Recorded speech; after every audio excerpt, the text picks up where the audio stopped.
সম্মানিত সুধী, আসসালামু আলাইকুম ও রহমতুল্লাহ বারাকাতু। যারা দেশে কিংবা দেশের বাহির থেকে প্রতিদিন আমার ভিডিও দেখেন, আমি সকলকে আন্তরিক শুভেচ্ছা এবং অভিনন্দন জানাচ্ছি। গত 5ই আগস্টের পর বাংলাদেশের 90% মানুষ বিশ্বাস করেছিল যে আওয়ামী লীগ ক্ষমতাচ্যুত হয়েছে, এই আওয়ামী লীগ হয়তো নিঃশেষ হয়ে যাবে। এই বিষয়টা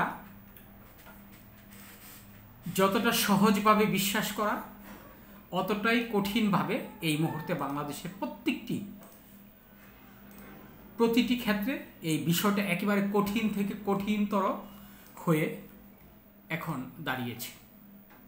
আমি কথাটা এই জন্যই বললাম যে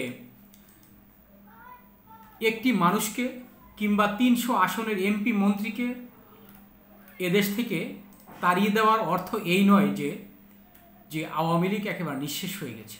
আওয়ামী লীগের রাজনীতিটা একেবারেই আপনার পরিসমাপ্তি ঘটেছে। এই বিষয়টা নিয়ে যারা চিন্তা ভাবনা করে, আমি মনে করি তারা সবচেয়ে বড় বোকা। তার কারণ আওয়ামী লীগ গত 16 বছরে এই প্রশাসন থেকে শুরু করে শিক্ষা ব্যবস্থা, আপনার প্রতিটি ক্ষেত্রে, শুধু শিক্ষা ব্যবস্থা প্রশাসন নয়, তারা একেবারে আমলা থেকে কামলা পর্যন্ত তারা সকল শ্রেণীতে সকল স্থানে তারা এমনভাবে সেটিং করে গেছে যে এই আওয়ামী লীগকে নিঃশেষ করতে হলে আগামী 20 বছর সময় লাগবে। অর্থাৎ 20 বছর পরে বলা যাবে যে আওয়ামী লীগ বাংলাদেশ থেকে কিছুটা হলেও কমেছে, কিংবা নেতাকর্মীরা এই দেশ থেকে আপনার আওয়ামী লীগকে ভুলে গেছে। আসলে বিষয়টা হচ্ছে এমন একটি বিষয় যে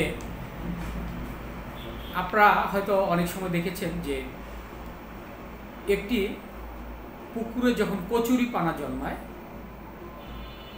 আমরা যখন এই কচুরি পানাকে ঢিল দিই কচুরি পানার উপরে, তখন ঢিলটা ঠিক মাঝখানে পড়ে কচুরি পানাগুলো চারদিকে ছড়িয়ে যায়। কিন্তু ঠিক অল্প কিছুক্ষণ পরেই এই কচুরি পানাগুলো যখন সেই আঘাতটাকে ধীরে ধীরে চাপতে থাকে, এই কচুরি পানাগুলো আবার ঠিক আগের জায়গায় চলে আসে। অর্থাৎ তখন বোঝা যায় না যে আসলে কচুরি পানাগুলো কতটা ছড়িয়ে ছিল। ঠিক তখনই জড়িয়ে থাকে, সব কিছু ফেলে এই ছড়িয়ে যাওয়ার পর কিছুক্ষণ পরেই তারা জড়িয়ে আবার সেই আগের অবস্থায় ফিরে আসে। ঠিক এইরকম এখন বর্তমানে আওয়ামী লীগের যে বিষয়টা, সেটা কিন্তু ঠিক এই কচুরি পানার মতো অবস্থা। আপনারা জানেন যে এখনও ক্ষমতাধর আওয়ামী লীগের যারা আমলা ছিল তারা কিন্তু এদেশ থেকে পালিয়ে যায়নি। বাংলাদেশের হয়তো কিছু পুলিশ প্রশাসনের ব্যক্তিরা তারা পালিয়ে আত্মগোপন করে হয়তো তারা এই তাদের যেই আপনার চাকরিস্থল সেখানে যোগদান করেনি। এছাড়া যারা বড় ধরনের এই আপনার আমলা রয়েছে তারা কিন্তু এদেশ থেকে পালিয়ে যায়নি। আওয়ামী লীগ যেভাবে একেবারে সুপরিকল্পিতভাবে যেভাবে সাজিয়েছে, একেবারে আপনার ওয়ার্ড কমিটি থেকে শুরু করে, ইউনিট থেকে শুরু করে জেলা মহানগর পর্যন্ত যেভাবে তারা গুছিয়ে সুন্দরভাবে পরিকল্পিতভাবে একটা সেট আপ দিয়েছে, সেই সেট আপটা ভাঙতে আমি যেই কথাটা একটু আগে বলেছি যে 20 বছর সময় লাগবে, ঠিক তাই লাগবে। তার কারণ এর আগে হবে না। কারণ যারা নতুনভাবে গত 14 কিংবা 16 সাল কিংবা 20 সালে আপনার এই বিভিন্ন কর্মক্ষেত্রে যোগদান করেছেন, তাদেরকে তারা রিটায়ার্ড পারসন হতে মিনিমাম আগামী 25 বছর, অর্থাৎ তারা সরকারি চাকরিটা যেভাবে 30 বছর করবে, এই 25 বছর সময় লাগবে এই আওয়ামী লীগকে নিঃশেষ করতে। অতএব এই 25 বছরের ভিতরে এরকম হাজার হাজার লক্ষ লক্ষ আওয়ামী লীগ আবার জন্ম নিবে। যার কারণে আওয়ামী লীগকে যদি যারা মনে করেন যে 5ই আগস্টের পর হয়তো আওয়ামী লীগ একেবারেই এদেশ থেকে চলে গেছে, নিঃশেষ হয়ে গেছে, তারা এই বিষয়টা নিয়ে হয়তো এই বিষয়টা জানে না যে আওয়ামী লীগ আসলে কিচ্ছু হয়নি। আওয়ামী লীগ হয়তো আপাত দৃষ্টিতে এদেশের মানুষের কাছে একটি ফ্যাসিস্ট সরকার হিসেবে এই আপনার পরিচিতি লাভ করেছে, কিন্তু যখন দেখবে যে অন্তর্বর্তীকালীন সরকার তারা নির্বাচন দিতে দেরি করছে, তারপর তারা নিত্যপণ্যের দাম কমাতে পারছে না, এবং শিক্ষা ক্ষেত্রে তাদের বিভিন্ন রকম দুর্বলতা দেখা দিবে, এবং কি এই মুহূর্তে আইন শৃঙ্খলা বাহিনীর যে অবনতি, সব কিছু মিলে দেশের যে অর্থনৈতিক অবস্থা সেটা কিন্তু মোটেও ভালো নয়। আইন শৃঙ্খলার যে বিষয়টা সেটাও ভালো নয়, এবং যেটা আপনার বর্তমানে যে আপনার নিত্যপণ্যের বাজার সেটাও কিন্তু ভালো নয়।